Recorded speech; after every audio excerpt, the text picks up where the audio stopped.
Not everything that comes at us is God's will. We have confusion. One of our biggest areas of confusion in the church is concerning the sovereignty of God.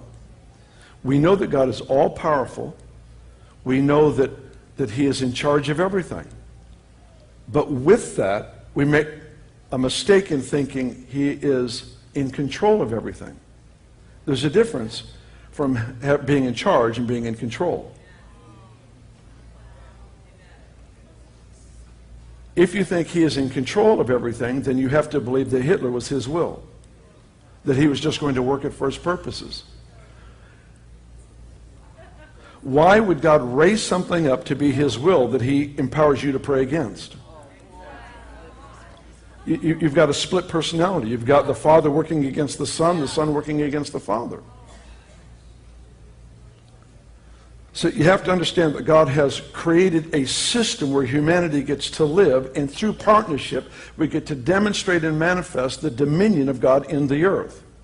He comes at our invitation because he has released the dominion to us.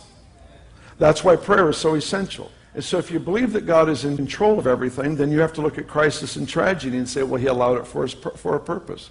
No, he didn't allow it for a purpose. He put us in a realm where our authority, our will, has an effect on what happens around us. It doesn't mean we walk in guilt and shame for tragedy, but it does mean we take ownership of responsibility on the earth. You know, the question I ask people often, I says, how many storms did Jesus bless? How many life-threatening storms did he bless? How many of those storms did he redirect and say, now go destroy that city? It'll humble them and it'll teach them to pray. They'll become more like me. That's the church's response to crisis.